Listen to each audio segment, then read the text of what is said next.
and hostess, Jim and Irene.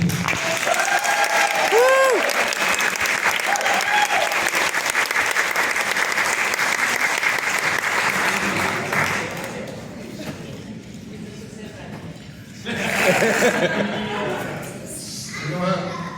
Some people would rather die than be public speaking. Yep. So I'll handle this. We want to thank you. Thank you all for coming. This is great. A lot of you came a long way through a lot of traffic. Airlines, thanks so much.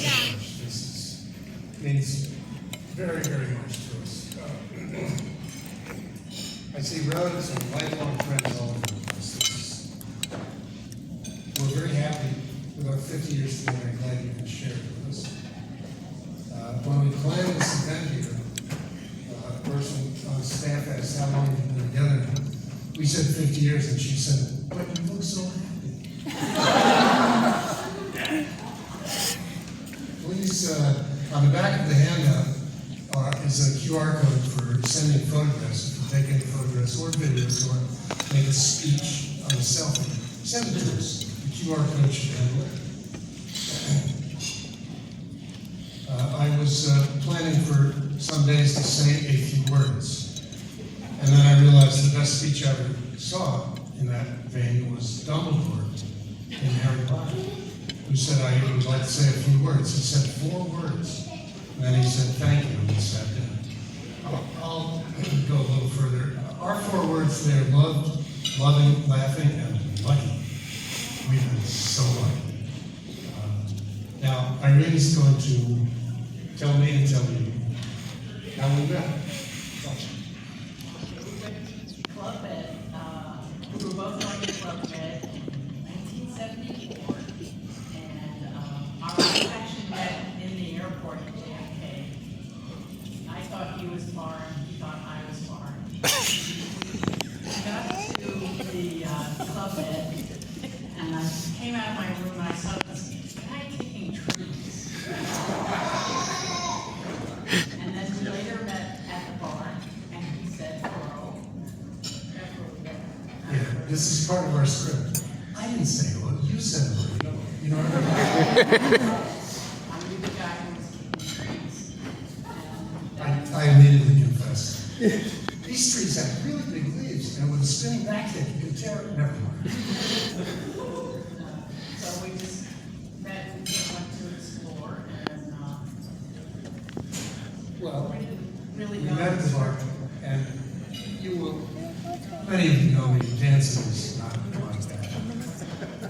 But I asked him, well, he said, what do you want to do now after we explored? And I said, let's go dancing. sure. And that was probably the last time we ever danced. I know why. On the handout that you have, at the upper left of the front page is a picture of Dot at Club Med in North Mead. That's where we had our first kiss, here at that Dot. First met. Let's see, I lived in D.C., And I lived in New York. and we sort of gravitated to Philadelphia, which is a geomagnetic center of 2 cities. I got there out of Temple University, and then Irene took the train. To Sotheby's for like 2 years after that. And then I got a job at the Philadelphia Museum of Art. I was there for 42 years.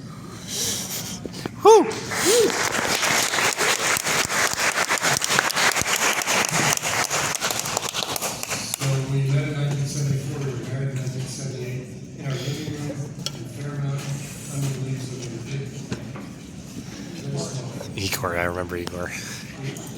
Nora came along in 1981, Nick, 1985, and we moved to the Burns in downtown Philadelphia.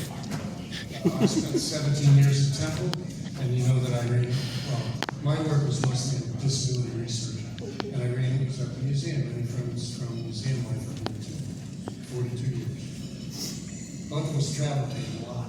I was on 50 planes a year for 48 years. And Irene, while I was in Omaha, Nebraska, you were in Rome. And you couldn't tell me where you were going.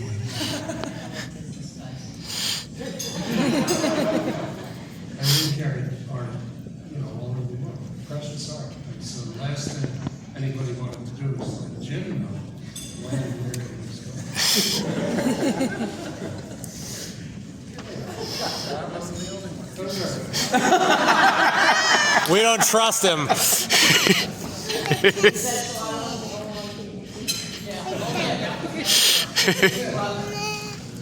Yeah, that's true. It's kind of a devastating kind of life story. Irene couldn't tell me much of anything about her. She was telling my brother was with a job, couldn't tell me anything.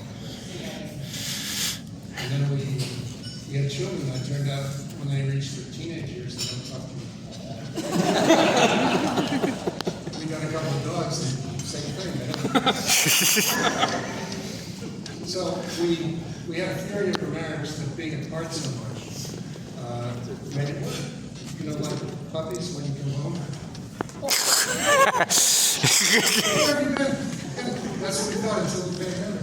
The pandemic, we kind of retired. We were stuck in a room together for 2.5 years, and we found out we love each other.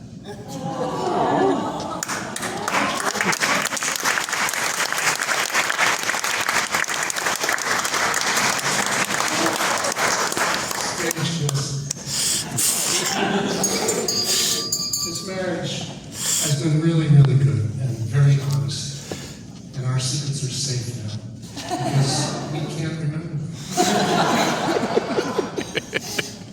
I was standing in front of the bathroom mirror about 20 years ago. I said, Irene, do you still love me when I'm fat and old and bald? And she said, I do.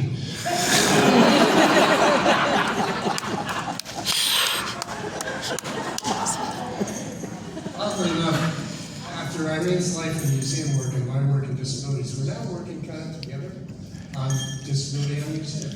We're trying to create a Smithsonian museum on disability rights and history. And, well, you tell me. At first, But I kept quiet. I knew how hard it was going to be and kept way further than ever expected. I gave a presentation 2 days ago with the head of the Medical Science Division of the Smithsonian Museum of American History. And Senator Bob Casey, hope he wins, is going to introduce our bill to create a Smithsonian presence on disability. That's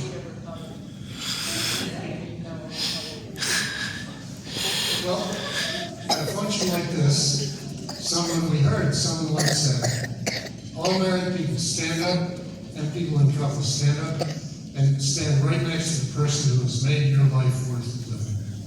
And the bartender was almost crushed.